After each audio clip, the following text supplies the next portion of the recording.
네, 오늘은 세일의 기도의 18일차에 접어들었습니다. 오늘 본문 사도행전 5장 1절에서 11절 본문으로 아나니아와 삽비라 사건이 교회에 주는 메시지라는 제목으로 하나님 말씀 함께 나누겠습니다. 어제 우리가 그 제자들의 그 합심 기도에 대해서 살펴보았습니다. 그 기도를 통해서 올바른 기도가 무엇이냐, 올바른 기도의 방향성이 무엇이냐, 그것을 우리가 함께 배웠습니다. 근데 우리가 신앙생활할 때 조심해야 되는 태도가 있습니다. 그것은 무엇이냐면 이제 우리는 좋은 기도가, 바른 기도가 내 소원에 집중하는 것보다 하나님의 나라를 지향하고, 또 단순히 문제를 없애달라고 기도하는 것보다 문제를 극복할 수 있는 힘을 달라고 기도하는 것이 바른 기도다라는 것을 배우게 되었죠. 근데 그런 바른 기도를 아는 사람이 주변에 보니까 기도라고 아는 것에 대해서는 자기 소원만 하나님 앞에 기도하는 거, 그거밖에 모르는 사람들을 볼 때에 이제 자기가 조금 배웠다고 이제 멸시하는 태도를 가질 수 있다라는 것입니다. 오늘날의 참 심각한 문제는 영적 엘리트주의라는 거예요. 뭐냐면 자기가 어떤 신학적인 좀 더 지식이 좀 더 풍성하고 좀 많이 알고 있으면 좀 자기랑 자기보다 모르는 사람이 있거나 조금 의견이 달리하는 사람이 있으면 아주 하등 취급하고 멸시하고, 이런 풍조가 참 만연합니다. 그러나 이런 태도는 현대판 바리새주의라고 말씀드릴 수가 있어요. 우리가 신앙생활하면서 바른 것을 추구하는 것은 항상 중요합니다. 항상 중요하지만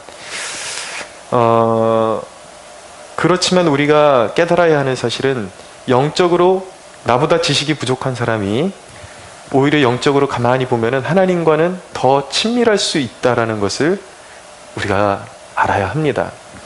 그러니까 내가 알고 있는 지식이 하나님과 내가 그만큼 가깝다라는 것과 같은 동의어는 아니라는 거예요. 내 지식적으로는 많이 알고 있지만 하나님과의 친밀함이 전혀 없을 수 있다라는 것입니다. 예수님을 보십시오. 예수님 주위에는 무식하고 또 죄 많은 사람들이 모여들었습니다. 근데 그들은 주님의 식탁에 참여해서 함께 주님과 함께 즐거워하고 기뻐하고, 그들은 주님과 교제를 누렸어요. 그런데 그 당시에 가장 엘리트들은 누구였습니까? 바리새인들이었습니다. 아는 것은 많았지만 전혀 하나님과의 접촉이 이루어지지 않고 있었습니다. 그러니까 여러분, 오히려 아는 것이 많아가지고 하나님과의 교제는 이루어지지 않는데 모르는 사람들을 멸시하는 것은, 오히려 예수님은 그런 사람들을 예수님이 멸시하셨습니다. 바리새인들을 굉장히 멸시하셨거든요. 그러니까 오히려 그런 태도가 주님의 멸시를 살 수가 있다는 것을 우리가 주의해야 되는 것이죠. 근데 올바른 것을 배우는 것은 참 중요해요. 근데 올바른 것을 배울 때 우리가 가져야 되는 태도는, 그걸 하나하나 우리가 배우면서 그것을 통해서 내가 탁월해진 게 아니라 당연히 알아야 할 것을 우리가 비로소 깨닫게 되었다라고 우리는 그렇게 자신을 단도리 할 수가 있어야 되는 것입니다. 그러니까 배우면 배울수록 겸손해질 수 있어야 하는 것입니다. 할렐루야. 네. 자, 오늘 이제 아나니아 삽비라 사건이 나오고 있는데 참 유명한 사건이죠. 근데 이 사건의 의미는 일종의 어떤 위험을 알리는 사인이라고 말씀드릴 수가 있습니다. 무슨 얘기냐면, 이제 놀이동산에 가잖아요. 그러면은 거기서 노는 건 다 자유입니다. 풍성하게 놀거리들이 있습니다. 풍성하게 놀 자유가 있습니다. 그러나 거기에 보면은 그렇게 두드러지게 지지는 않지만, 거기에는 항상 어떤 놀이기구든지 경고 문구라는 것이 있습니다. 그리고 안전수칙이라는 것이 있습니다. 그 안전수칙이 결코 우리가 놀이동산에 가서 어떤 기구를 이용하거나 노는데 하나 그것이 뭐 부대끼거나 그것이 방해를 놓거나 그런 게 없는 거예요. 자유가 주어져 있습니다. 그러나 그럼에도 불구하고 그 안전수칙, 사소한 그 안전수칙을 어기면 어떻게 되죠? 예를 들어서 공중에서 고개를 하는 그런 기구를 타게 됐는데 그 안전 수칙에 따라서 안전벨트를 매지 않았어요. 그럼 어떻게 되는 것입니까? 그건 추락하고 마는 것이죠. 그만큼 성경에서 볼 때의 하나님의 풍성한 은혜에 대해서 말씀을 나누고 있지만, 특별히 오늘 사도행전에서 그 기적적인 사건들이 막 이제 나타나고 있지만, 이 짧은 공간에 나타나는 이 경고의 메시지가, 이것을 소홀히 여기면 우리가 영적으로 풍성하게 누릴 수 있는 것들 가운데 이 한 가지를 주시하지 못함으로 인해서 영적으로 정말 공경에 빠지고, 심한 경우에는 멸망으로 치달을 수도 있다는 것을 우리가 깨달아야 하는 것이죠. 이 경고를 무시해서는 안 되는 것입니다. 하나님은 성령으로 교회에 무한한 은혜를 주시고 방종을 경계해야 함을 이 아나니아와 삽비라 사건을 통해서 알려주시는 것입니다. 자, 이 아나니아와 삽비라 부부, 이 부부가 한 일을 살펴보면, 그 당시에 예루살렘 교회의 구성원들이 이제 하나님의 은혜를 충만하게 받아서, 성령 충만함을 받아서 그들이 했던 것은 바로 자신들의 소유를 팔아서 가난한 자들을 섬기고, 그리고 공동체의 가난한 형제 자매들을 섬기는 일을 그들이 했죠. 그것을 보면서, 그 섬김의 모습을 보면서 세상이, 그리스도인들은 정말 다르구나, 저들은 뭔가 다르다, 세상으로부터 칭송을 받았습니다. 아마 그렇게 자기가 그것을 원하지 않았어도, 칭찬받기를 원하지 않았어도, 그 공동체 내에서도 자기의 소유를 다 팔아서 이렇게 섬기는 사람들이 그래도 그 공동체 안에서도 그래도 칭송을 받고 칭찬을 받았을 것은 자명합니다. 그런데 그런 모습을 보면서 이 아나니아와 삽비라가 감동을 받았습니다. 소유를 팔아서 섬기니까 이렇게 공동체에서 칭송을 받고, 칭찬을 받는구나, 또 좋은 일이구나, 감동을 받았는데, 이들이 좋은 쪽으로 감동을 받아야 되는데 악한 쪽으로 감동을 받았습니다. 그러니까 잔머리를 써서 이렇게 하면 내 배도 채우고 사람들에게 칭찬도 받겠구나, 그런 악한 감동을 받은 것이죠. 그래서 자신들의 소유를 다 팔았습니다. 일단은 다 팔아서 다 바치겠다고 해놓고, 그들은 그 중에 이제 팔기는 다 팔았지만 그 중에 일부는 감춰놓고 일부만을 사도들의 발 앞에 갖다 주고 이것이 전부라고 그렇게 속였던 것입니다. 근데 이들의 속임에는, 이들의 죄 속에는 속임과 탐욕이라는 것이 도사리고 있었습니다. 그들은 밭을 다 팔았지만 일부만 사도들에게 갖다 가져왔어요. 그래서 이제 베드로가 하나님의 심판을 선포하고 남편인 아나니아가 먼저 죽게 되고, 그 다음에 3시간가량이 지나서 아내 삽비라가 들어와서 남편과 같이 거짓말을 하다가 죽임을 당하고 말았습니다. 왜 그들이 죽임을 당할 수밖에 없었는가? 베드로가 선포하기를 그들이 한 짓이 성령을 속인 것이다, 성령을 속인 것은 곧 하나님을 속인 것이다 라는 선고를 받고, 죄의 선고를 받고 정죄를 받고 하나님의 심판을 받아서 그들이 죽고 말았던 것입니다. 그러면 이 아나니아와 삽비라 사건이 교회에 주는 메시지는 무엇입니까? 오늘날 우리 교회에 주시는 중대한 메시지가 있는 것입니다. 첫째는 무엇이냐면 은혜를 악용하지 말라는 것입니다. 여러분, 오늘날 기독교인들이 급격히 타락하는 이유는 복음 속에 있는 경고를 듣지 않기 때문입니다. 구원에는 어떤 특징이 있냐면 이미와 아직이라는 그 단계가 있어요. 무엇이냐면 예수를 믿게 되면은, 예수님을 믿으면 약속적인 면에서는 이미 구원을 받은 것입니다. 앞으로 이제 천국을 기업으로 이제 우리의 소유로 받게 되는 것이죠. 약속으로 이미 받았기 때문에 성취될 거예요. 그런 면에 있어서 우리가 예수를 믿는 순간 구원은 이미 성취되었다라고 그렇게 우리가 선언을 하는 것입니다. 그런데 구원에는 또 오묘하게 임이라는 그런 단계가 있는 반면에 아직이라는 단계가 있어요. 그것은 무엇입니까? 우리가 이 땅을 살아가는 동안 구원이 완전히 성취된 것이 아니라 하루하루 구원의 삶을 성취해야 되는 그러한 책임이 우리에게 주어져 있다는 것이죠. 이 땅에서 성화의 구원이 이루어져야 하는 것입니다. 우리의 육신의 삶도 구원이 이루어져서 우리의 영과 혼과 육이 모두가 전인적으로 하나님의 축복을 받아서 온전한 구원을 이루시는 것이 하나님의 뜻이라는 것입니다. 할렐루야. 그런데 이제 그런 하나님이 우리의 약함을 아시죠? 인간의 약함을 아시죠? 그래서 하나님이 우리가 얼마나 쉽게 다른 생각을 하고 악에 빠지고 그리고 죄에 빠진다라는 것을 아시고 또 하나님을 쉽게 떠나갈 수 있다라는 것을 아시기 때문에 한순간 한순간 은혜의 정도를 걸어야 완전한 구원에 이르게끔 하나님께서 그렇게 만들어 놓으신 것입니다. 그래서 여러분, 은혜를 받고서 처음에 구원받고 은혜 받고 나서 이것이 끝이다, 내가 할 도리를 다 했다, 그렇게 생각하시면 안 되는 거예요. 거기서부터 이제 구원의 삶을 살아나가야 되는 것입니다. 그 은혜의 삶을 은혜답게 누리는 삶을 살아가야 하는 것입니다. 은혜는 거저받은 것이에요. 그러나 그 은혜의 무게는 대단한 것입니다. 여러분, 우리가 용서받았다고 말하잖아요. 은혜로 용서받았습니다. 근데 그 용서의 은혜는, 그 무게는 어느 정도로 무거운 것인가? 그것은 하나님께서 우리에게 거저 주신 거예요. 내가 뭘 잘해서 주신 것이 아니라 우리는 죽을 수밖에 없는 죄인이었는데 하나님께서 우리에게 우리의 믿음을 통해서 은혜로 주신 것입니다. 믿으시죠? 네.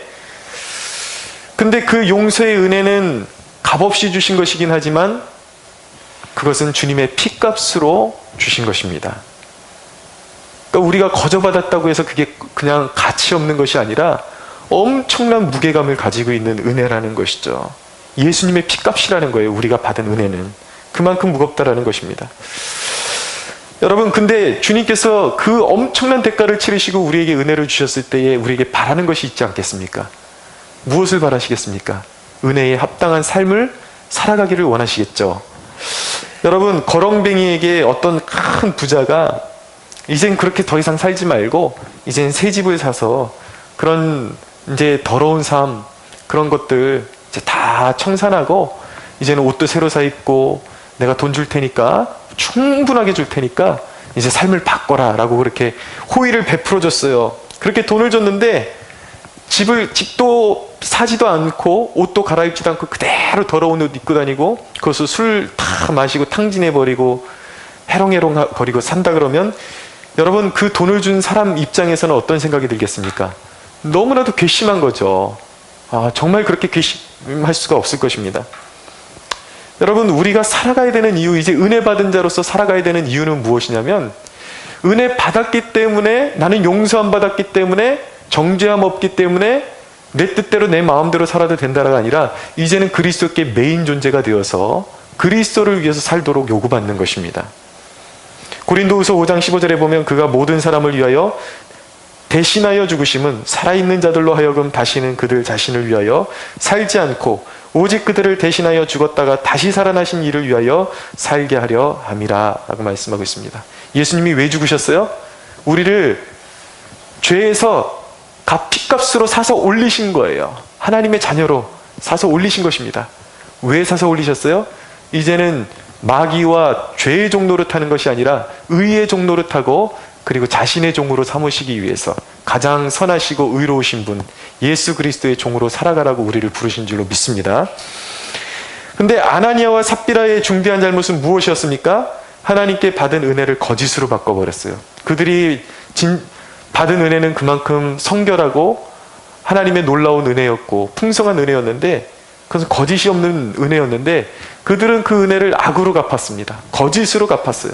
하나님의 눈을 속이려고 했단 말입니다. 4절을 보십시오. 땅이, 베드로가 선포합니다. 그들에게 땅이 그대로 있을 때에는 내 땅이 아니며 판 후에도 내 마음대로 할 수가 없더냐. 어찌하여 이 일을 내 마음에 두었느냐. 사람에게 거짓말한 것이 아니요 하나님께로다 라고 선포를 합니다. 사도 베드로의 말에 의하면 그들은 굳이 땅을 팔지 않아도 됐습니다. 자원하는 마음이 아니면 굳이 자기네 억지로 누가 팔라고 강요한 것이 아니었어요. 근데 자신들이 직접 이 소유를 다 팔아서 하나님을 섬기겠다고 말해놓고 하나님께 거짓말을 했던 것입니다. 그들은 하나님의 이름으로 칭찬도 받고 돈도 챙기려고 했던 거예요. 여러분, 우리 신앙생활하면서 가장 두려워해야 하는 일이 무엇인지 아십니까? 하나님이라는 이름이 입에만 머무르는 것을 가장 두려워해야 하는 것입니다. 보십시오. 사사기에 보면 미가의 집이 나오는데 그 어머니가 그런 사람이에요. 말끝마다 여호와께서 하셨다, 여호와께서 하셨다 그러는데 모든 것이 다 속된 것들, 우상을 섬기고 또 오르지 않은 것은 돈밖에 모르면서 불의한 방법으로 돈을 모으고 긁어 모으고 우상을 섬기면서 자신들이 좋아하는 것들, 이런 것들이 손에 딱 들어오면 하나님께서 하셨다, 하나님께서 하셨다. 그리고 가장 추악한 일을 저지르면서도 이거는 하나님이 하셨다, 하나님이 하셨다. 은혜를 욕되게 하는 것입니다. 근데 오늘 말씀이 우리에게 이 아나니아와 삽비라의 이 사건을 통해서 교회에 주시는 말씀이 뭐냐면 은혜를 욕되게 하지 말라는 것입니다. 은혜를 악용하지 말라는 것입니다. 사랑하는 여러분, 하나님의 그 거룩하신 이름을, 그 이름에 우리 누가 되는 행동을 하지 않게 되는 저와 여러분들이 되기를 축원합니다. 두 번째, 이 사건이 교회에 주는 메시지는 무엇이냐면 신앙생활은 거룩해야 한다는 것입니다. 아나니아와 삽비라는 적당히 속이면서도 신앙생활할 수 있다고 생각을 했어요. 그러나 오늘 본문은 분명히 하나님은 적당히 그리고 속임으로 섬기는 것을 받지 않으실 뿐만 아니라 진노하신다라고 그렇게 말씀하고 있습니다. 신앙생활은 적당히가 아니라 구별된 마음으로, 온전히 속된 것들을 다 벗어버리고 구별된 마음으로, 하나님의 자녀의 온당한 마음으로, 온전한 마음으로 신앙생활을 해야 하는 것입니다. 하나님은 질투하시는 하나님이십니다. 저와 여러분이 세상을 사랑할 때 하나님은 질투하세요. 하나님은 하나님을 완전히 신뢰하지 못하고 그 은혜 안에 거하지 못할 때에 육체의 삶을 잃어버릴 수도 있다고 그렇게 성경을 통해서 경고하고 있습니다. 잘 기억하셔야 돼요. 우리가 그냥 은혜 받았으니까 우리의 삶은 탄탄대로다, 내가 무엇을 하든 탄탄대로다 생각하는 것은 크나큰 잘못입니다. 오늘 이 경고의 말씀을 우리의 가슴에 새겨야 돼요. 은혜 받은 자라 할지라도 그 은혜를 헛되이 받고 그 은혜를 은혜답게 누리지 못하고 하나님 앞에 거짓된 삶을 살아가는 자들에게는 비록 그가 영혼이 멸망하지 않고 천국에 갈 수 있다 할지라도 이 땅에 살아갈 때 육체적인 삶만큼은 멸망에 빠질 수도 있다는 것을 말씀하고 있는 것입니다. 고린도전서 3장에 보면은 우리에게 어떤 메시지를 던져주고 있냐면 지혜로운 건축자가 되라고 말씀하고 있어요. 너희들이 삶을, 인생을 건축할 때에 그 건축 재료를 무엇으로 선택할 것인지 아주 신중하게 선택하라는 거예요. 견고하고 견실한 건축 재료가 아니라 풀이나 나무나 집 같은 걸로 우리의 인생을 세우면 불같은 시련이나 하나님의 심판이 우리의 공력을, 우리의 신앙을 시험하는 불이 확 지나갈 때에 하나님이 원하시는, 기뻐하시는 인생의 재료로 우리의 인생을 세우지 않고 그런 헛된 것들로 우리의 인생을 세우면 그 하나님의 시험의 불이 지나갈 때에, 우리의 공력을 시험하는 불이 지나갈 때에 그 공력, 우리가 세웠던 건물이 다 타버리고 멸망하고 말 것이라는 그런 경고의 메시지를 우리에게 주고 계신 것입니다. 여러분, 은혜를 욕되게 한 자가 징계를 받는다는 것을 보여주는 가장 좋은 예는 바로 삼손의 예입니다. 삼손은 어떤 사람이었습니까? 이스라엘에서 가장 탁월한 사사 중에 한 명이었습니다.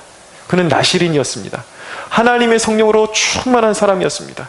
성경 어디를 읽어봐도 삼손만큼 은혜를 많이 입은 사람도 없고 은사를 많이 받은 사람도 없고 그렇게 힘이 센 사람은 찾아볼 수가 없습니다.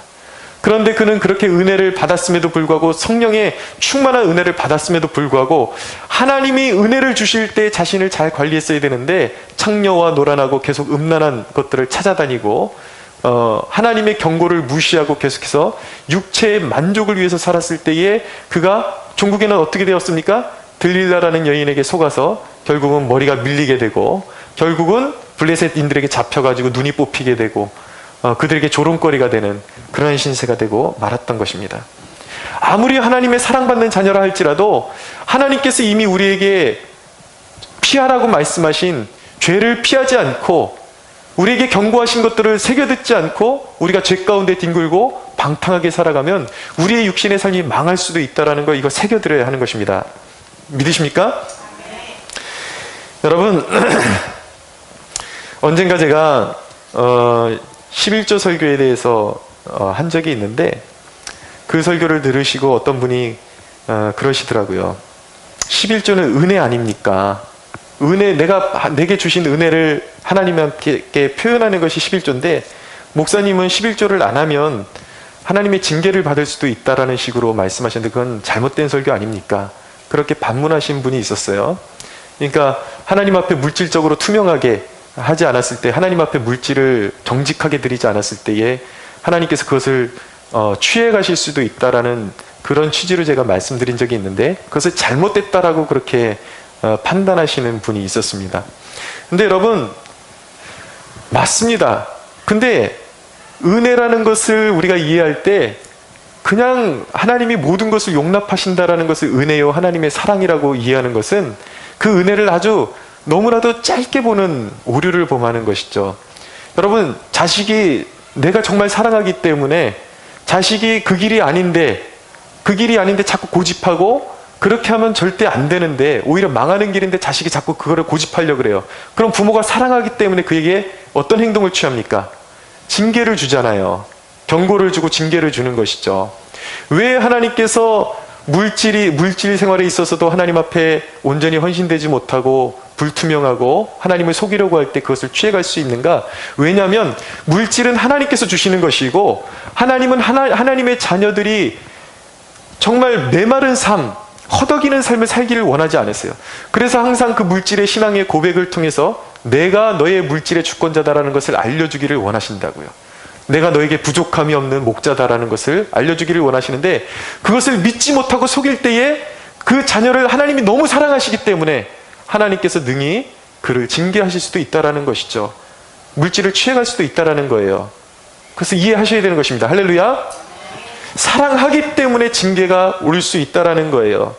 단지 물질의 얘기뿐만 아니라 모든 우리의 신앙의 영역에 적용하셔야 되는 것입니다.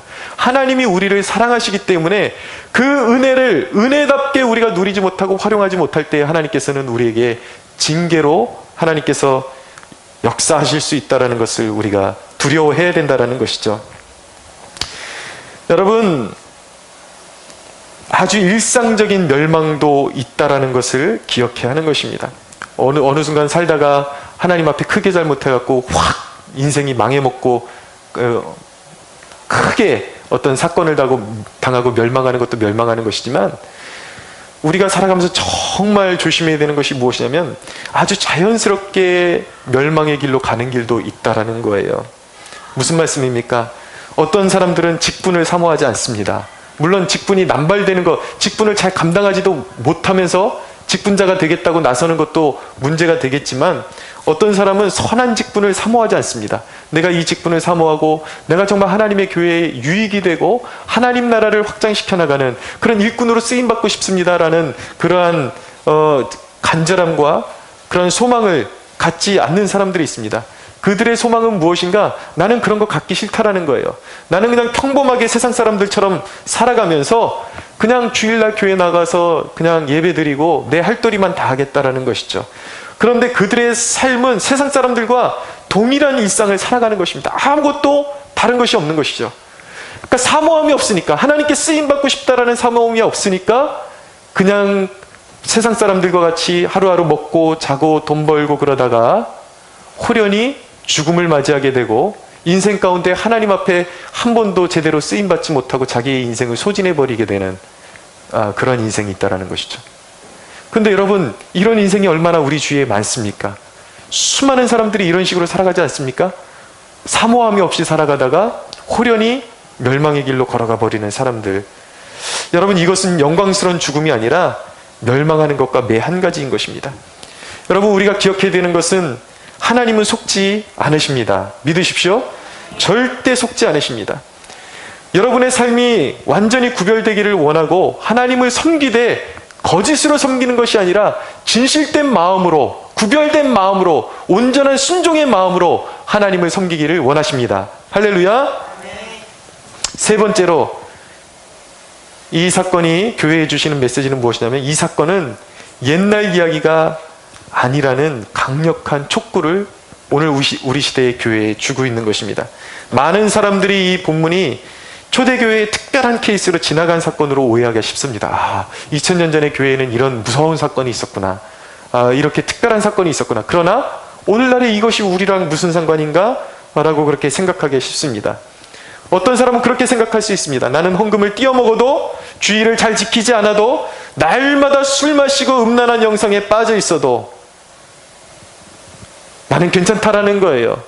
내가 아무리 하고 싶은 대로 해도 뭐 교회 가면 늘 심판이 있다 그러고 늘 멸망한다 그러고 겁주는 소리 하지만, 나는 내가 아무리 내가 원하는 대로 살고 주일날도 그냥 내가 나오고 싶은 대로 그냥 나왔다가 그냥 내가 놀고 싶을 때 놀고 마음대로 살고 아무렇게나 살아도 심판 같은 거는 나에게는 일어나지 않을 거라고 믿는 사람들이 있습니다. 이건 옛날 이야기라고 믿는 사람들이 있어요. 그리고 또 이렇게 말합니다. 나는 거룩한 건 잘 몰라요. 그저 기도 응답만 됐으면 좋겠어요. 내가 소원하는 건, 내가 교회 다니는 이유는 내가 거룩해지고자 하는 것이 아니라 하나님을 더 알기 원하는 것도 아니고, 난 여기서 잠깐 와서 예배드리고 기도하고 내 마음의 소원 성취만 되면 나는 내 뜻을 다 이루는 것입니다. 난 그거 이상 바라는 것이 없습니다 라고, 그런 행동과 그런 생각을 가지고 신앙생활하면서 아무리 그렇게 신앙생활해도, 흐지부지 신앙생활해도 심판 같은 건 일어나지 않습니다라고 그렇게 믿는 사람들이 있습니다. 나는 사명 같은 거 몰라도 즐겁게 살 수 있어요. 그래도 난 괜찮아요 라고 믿고 사는 사람들이 있다라는 것이죠. 그러나 여러분, 하나님은 오늘 아나니아와 삽비라 사건을 통해서 저와 여러분, 그리고 한국교회와 세계교회 가운데 경고하십니다. 하나님은 이렇게 말씀하십니다. 이 사건은 온 교회를 위한 표지다. 내가 반드시 교회의 거룩을 요구한다라는 것을 너희가 알게 될 것이다. 나는 만홀히 여김을 받지 않고, 반드시 죄를 눈 감지 않고, 반드시 죄악을 반드시 심판하는 하나님이다.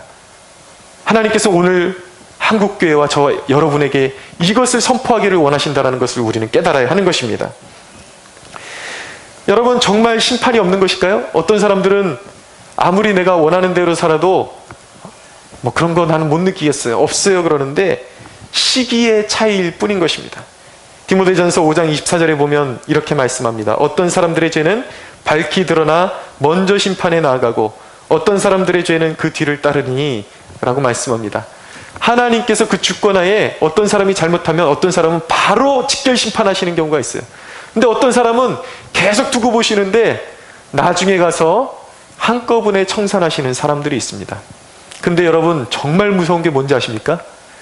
지금 이 순간에 심판받는 것보다, 징계받는 것보다 한꺼번에 모았다 마지막에 심판받는 게 훨씬 더 두려운 일이라는 것을 깨달아야 하는 것입니다. 갈라디아서 6장 7절에 보면 스스로 속이지 말라. 하나님은 업신여김을 받지 아니하시나니 사람이 무엇으로 심든지 그대로 거두리라고 말씀하고 있습니다. 하나님 속지 않으세요. 믿는 척하고 헌신하는 척 해봤자 아무 소용이 없는 것입니다. 진짜로 믿어야 하는 것이고, 진짜로 헌신해야 되는 것이고, 그분의 나라를 위해서 우리의 삶을 드려야 하는 것입니다. 여러분, 하나님은 숨은 것을 드러내십니다. 어떤 사람들은 그래요. 이전에 내 사역에, 내 삶 가운데 하나님이 그렇게 풍성하게 나에게 은혜를 베풀어 주시고 수많은 기적을 일으켜 주시고 기도 응답을 주셨는데 이쯤이야, 이것쯤이야 하나님이 눈 감아 주시지 않겠는가 그러면서 죄악에서 돌이키지 않고 계속 그 죄악을 고집하는 사람들이 있습니다. 그러다가 결국은 하나님의 심판을 자초하는 사람들이 있습니다. 얼마 전에 우리가 그런 사건을 겪었지 않습니까? 라이즈 업 코리아라는 아주 우리나라에서 가장 큰 청소년 단체의 대표 목사가 아주 오래전부터 여제자를 성폭행을 하고 있었는데, 그런 성적인 문란한 행위를 계속 이어오고 있었어요. 근데 아이러니한 것은 이 단체가 이 목사의 범죄로 인해서 사역이 꺾인 것이 아니라 계속 승승장구하고 있었습니다. 그러니까 이 목사가 착각을 하는 거예요. 나는 무너지지 않는다. 나는 건재하다. 하나님이 여전히 나를 사랑하신다. 그러나 여러분, 그것이 얼마나 헛된 자부심이었는지 우리가 이 역사를 통해서 우리 모두는 알게 된 것입니다. 하나님은 아무리 큰 은혜를 입은 자라 할지라도 그 은혜를 업신여기면 그 은혜를 거두어 가시는 두려우신 하나님이십니다. 믿으십시오. 여러분, 11절을 보십시오. 오늘 이 본문에서 우리가 정말 마음에 새겨야 되는 본문이 무엇이냐면, 온 교회와 이 일을 듣는 사람들이 다 크게 두려워하니라. 신앙에 있어서 가장 중요한 요소가 구원의 확신과 기쁨을 누리는 것입니다. 할렐루야. 그러나 이 하나님 안에서 기쁨을 누리는 것과 우리 안에 하나님을 두려워하는 마음이 동시에 역사해야 하는 것입니다. 하나님을 향한 두려움이 우리 안에 회복되어야 하는 것입니다. 하나님의 권위가 서야 되는 거예요. 그래야 우리가 바른 길로 걷게 되는 것입니다. 하나님을 두려워할 줄 알아야 우리가 복된 길로 걸어갈 수 있게 되는 것입니다. 여러분들은 여러분들의 하루하루의 인생, 여러분들이 살아가는 인생을 평가해 보셨을 때에 주님이 곧 오시거나 여러분들이 주님 앞에 섰을 때에 어깨가 처지거나 정말 부끄러움이 없이 설 준비가 돼 있습니까? 여러분들이 주님 앞에 섰을 때에 어떤 자세로 서게 될지 상상을 해 보십시오. 그리고 주님 앞에 두려운 마음을 가지십시오. 내가 이대로 살아서는 안 되겠구나. 각성하시고 깨어날 수 있게 되기를 바랍니다. 그러나 여러분, 한 가지 우리가 분명히 깨달아야 되는 것은 무엇이냐면, 징계를 하나님이 교회에 주시는 이유, 우리에게 주시는 이유는 하나님이 우리를 깊이 사랑하고 계시다라는 증거임을 믿으십시오. 하나님이 우리를 정말 미워하신다면 멸망할 때까지 그대로 내버려 두십니다. 근데 우리가 중간중간에 죄를 짓거나 하나님을 업신여기거나 어떤 특별한 죄에 빠졌을 때 하나님이 바로 징계하신다는 것은 무슨 사인입니까? 하나님이 우리를 끔찍하게 사랑하신다라는 증거인 것입니다. 주께서 그 사랑하시는 자를 징계하시고 그가 받아들이시는 아들마다 채찍질하심이라. 무릇 징계가 당시에는 즐거워 보이지 않고 슬퍼 보이나 후에 그로 말미암아 연단받는 자들은 의와 평강의 열매를 맺느니라. 아멘. 여러분, 하나님이 약속하신 것이 무엇인지 아십니까? 징계도 내 아버지께서 주신 것으로 알고 즐겁게 받으면 반드시 넘치는 은혜를 주시겠다고 하나님은 약속해 주셨습니다. 여러분, 내 스스로를 속이는 기만에 빠지지 않기 위해서 코람데오의 삶을 사십시오. 코람데오가 무슨 뜻이냐면 하나님 앞에라는 뜻을 가지고 있습니다. 인생을 살 때 여러분 그런 생각을 해보십시오. 나와 내 방에 내 아버지가 늘 나를 보고 계시고, 내 방에 내가 걷는 그 어떤 길목마다 내 아버지가 함께 계시고 나를 지켜보고 계신다라는 그 거룩한 두려움을 가지고 살아갈 수 있게 되기를 원합니다. 그것이 저와 여러분을 죄악에서 지켜줄 것이고 영원한 멸망에서 지켜줄 줄로 믿으시기 바랍니다. 경건한 두려움은 우리에게 축복이에요. 그것을 통해서 아버지가 우리를 지켜주고 계시는 것을 우리는 믿게 되는 것이고, 경건한 두려움을 통해서 우리는 무한한 축복, 아까 말씀드렸죠?